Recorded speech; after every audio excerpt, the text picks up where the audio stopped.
Man, this was supposed to be shot like the first week of April, but I've been sick as crap. This is my birthday haul! And while I'm another year older, I'm definitely not another year wiser. As you can see, I spent some money. But at least I'll be honest, Amazon had a big springtime sale, so things were marked down. It was buy two, get one free. There was coupons for almost everything I got, and really I saved hundreds of dollars with this purchase. So yeah, that justifies it. Plus, it was for my birthday. So, as it's all piled into this box here, it's not going to be in alphabetical order, which is okay. And, of course, it's just random nonsense. Never know what you're going to get. We'll find out. That being said, a few things did arrive not in the same box because I had to wait for the day this came out, which is Love Hurts, starred my boy Key here in his first American starring role. And yeah, he won his Oscar for being a part of Everywhere All at Once. And you know him from The Goonies, you know him from Indiana Jones. But this is his first starring role, and I hope to see him continue on. And this is from the people who did Nobody and Violent Night. And you see that action, you see that comedy, and it's a real good time. And I wanted to support him. I hope he does way more projects in the future. Next up is an oldie but a goodie, and I know you're ready for it because who doesn't already have Back to the Future, all the movies? Me, for the longest time, it never really went down to a price where I was like, because it's not like you can't turn on any TV and just watch it. I'm pretty sure I got this for like $15, maybe less than $15, which seemed like a good deal for me for it to be fully remastered Blu-ray. It's one of the most prominent trilogies out there. Next is a twofer because maybe you haven't seen, maybe you haven't heard, but recently a new trailer for a new Naked Gun movie came out. So I've got Police Patrol here, and of course the Naked Gun trilogy, just in preparation because I've never owned them, and it's an okay time. The humor's not for everybody. It's a little dated, but those who know and those who enjoy do enjoy.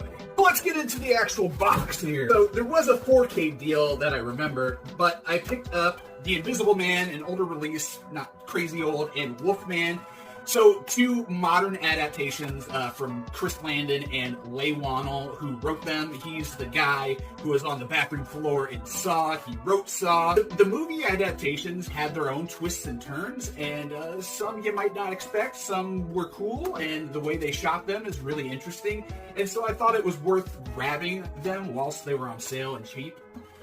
Alright, what could we do if we don't have the scary movies? This thing was like $8, and it's the good ones, as they say. You know, we've got the Wayans touching them, and number 2 is the one that everybody's like, that's it. That's where they peaked, but we'll see. We'll trust them with another one, see how it goes. They've been doing stuff regardless. If you haven't seen A Haunted House, it had its moments too, and their comedy just is unmatched and has been for decades. So I'd like to see what they can do touching the franchise again. There is some anime mixed in here. We've got Ghost in the Shell. I decided to nab the whole series because these usually run like $30 or $40. I got them for $15, and it was worth it to me. I've only seen bits and pieces over the years, but I know it's a classic. I know it's top notch and one of the best rated series that's considered classic anime. So I'll have to check it out and maybe get back to you on that one. Next up is the John Wick collection, 1 through 4, all on Blu-ray, and a nice little package here, and it has like cards or something. But everybody knows it. It's one of the most popular franchises, modern franchises, I'd say. And Keanu definitely hit it out of the park with this character. And this collection was fairly cheap for all the movies. And I know I like them, and I know I didn't have them, so I picked them up. And it was definitely part of the buy two, get one free deal. That being said, that doesn't diminish its quality. You know it's good, and that's all that matters. Alright, next up is Ip Man. This collection, I think, also ran me about $8, and it's 4 movies, but I remember seeing the first one with Donnie Yen, and it was insane. And some of it's based on truth, some of it's embellished, but it's a historical kung fu in the making movie about this martial arts master, and he definitely shows it in this movie. And he's gonna have his own John Wick thing here before too long. But these movies, I had not seen them all, and I'd like to see where it goes at least, and hopefully the action stays up. Next is another movie I have not seen, but I've seen the trailer for, but it's another classic adaptation of Dracula to an extent, but The Last Voyage of Demeter, and it's a ship transporting this coffin, and what's in the coffin, I wonder. Well, I have a hunch, but I haven't watched it, so I'd have to find out. Again, part of the 4K sale. I couldn't pass up like one of the best movies ever made, and that is in Van Helsing. Again, another creature feature that has Frankenstein, werewolves, and Dracula, and so much. Yeah, so much for such a small, little, big, huge movie. Now, this one I had on VHS, and so I thought maybe a 4K upgrade wouldn't be bad, again, for like $8. And I will say it does have one of my favorite werewolf transformations of like all time. Next up is The Green Knight, another cheap 4K, but I like Dev Patel. I've heard good things about this movie when it came out, but I've never watched it. But it seems like it could be a really good movie. I just haven't touched it before, and I think I'll have to check it out soon. Next up is The God of High School. I haven't seen it. I know it's a Crunchyroll adaptation, webtoon of some sort, and I know it's okay from what I hear. This one was super cheap, and I was like, yeah, I'll take a shot. It's either good or not. I'll figure it out. Maybe let you know. Next up is Knuckles. Believe it or not, I do have a small Sonic collection where I've got the cartoons, I've got the movies, so I thought I should have Knuckles because, yeah, he's probably one of the best characters. He might be the best character. I don't know. I was drawing Knuckles when I was in elementary school, so yeah, I had to get it. Up next is The Substance. The first horror movie in a while to be on the map, to win awards, get nominated for awards, and I still haven't seen it.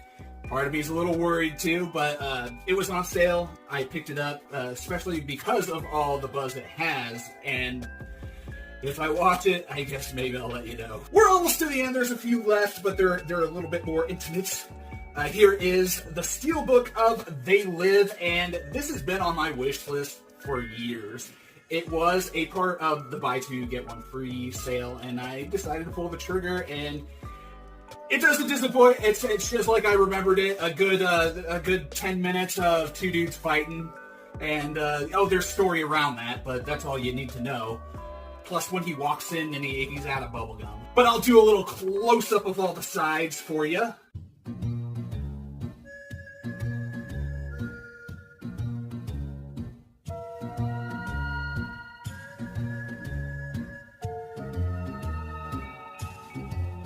And before I get to the last steelbook, I should probably get Lupin out of the way. This one was the only title I paid pretty much full price for. I'm a sucker for Lupin. I'm trying to collect the whole series. Hopefully they tackle part 2 at some point. This one was still like 5 or 10% off. I mean, so there's some justification there. But I believe that brings me up to part 1, 3, 4, maybe 5. And I know I have 6.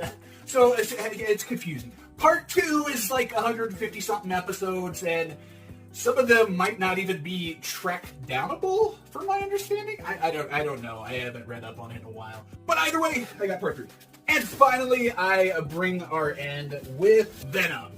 The last 2 Venom movies of the trilogy, which I already had the first one, but I had to pick them up. Look, Venom is one of my favorite characters, even if they made some choices in this trilogy that I don't care for, or don't mind. Some of the stuff they did was really cool, and the way they did it was kind of cool. But then they tapped Woody Harrelson, and that's eh. That being said, this is one of the sickest things I've ever seen. This steelbook alone is just worth mounting. It's awesome. I'll make sure you get close up on that.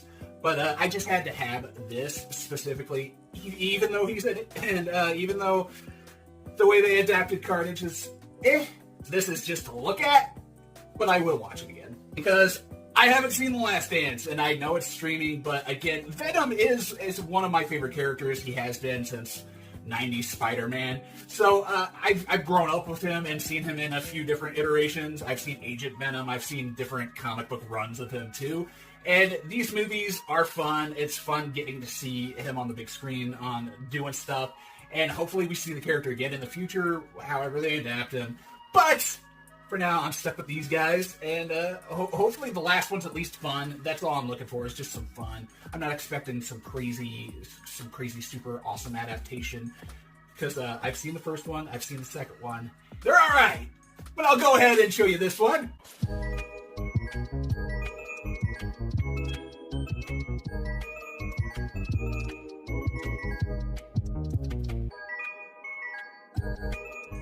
And then I'll throw them all in order and let you see all the covers, just in case you missed them during our little talk here. But that's it, and now I gotta go watch some stuff. I gotta justify this purchase. Until next time.